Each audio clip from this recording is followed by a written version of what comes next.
You check your phone tomorrow morning and there's a notification you don't recognize.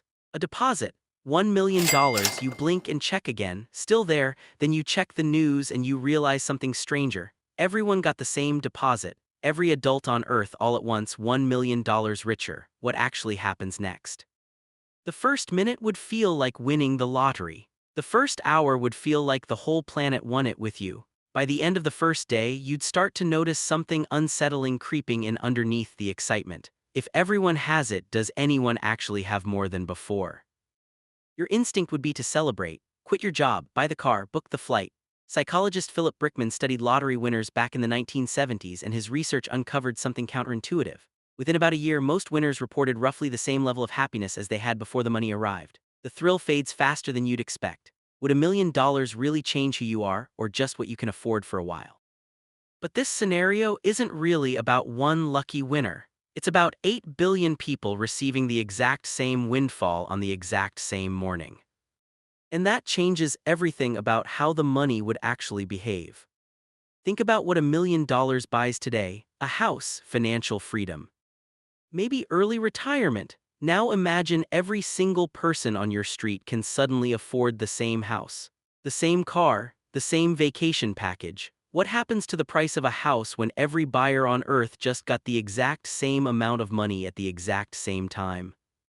Economists have a name for this kind of scenario, sometimes called a helicopter drop of money, an idea Milton Friedman used decades ago to describe what happens when cash is injected directly into an economy with nothing produced to back it up.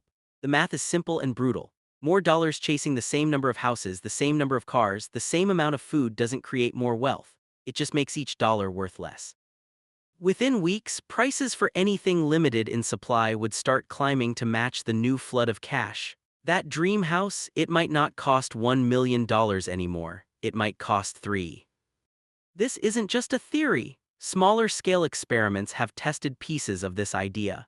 Economist Johannes Hochhofer ran cash transfer studies in Kenya through the organization Give Directly, giving lump sums of money directly to families in poor villages. In areas where a lot of households received cash at once, prices for local goods and services actually rose because everyone nearby had more to spend at the same time.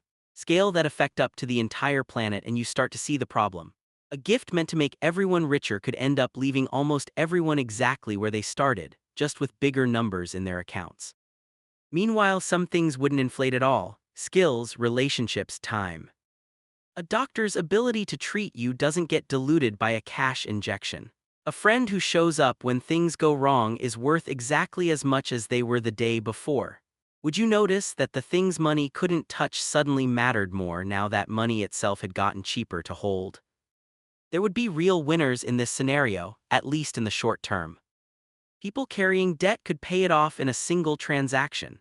Small business owners could finally afford the equipment they'd been putting off buying. For some, especially those with almost nothing beforehand, this windfall could be genuinely life-changing, even after prices adjusted, because the floor they were standing on would rise even if the ceiling rose with it. But the deeper story here isn't really about economics. It's about what wealth was actually measuring in the first place. Wealth has never been an absolute number. It's always been relative, a comparison between what you have and what everyone around you has. Give everyone the same amount at the same time, and in one sense, nothing has changed at all. The gap between rich and poor stays roughly the same shape, just redrawn at a higher altitude. And yet something would be different. For one strange morning, every person on the planet would share the exact same experience, the exact same shock, the exact same number appearing in their account.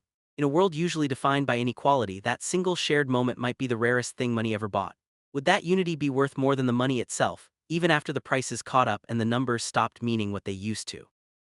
You check your phone tomorrow morning and there's a deposit you don't recognize. But maybe the real question was never how much money appeared. It's what would still be worth something once the number stopped surprising you.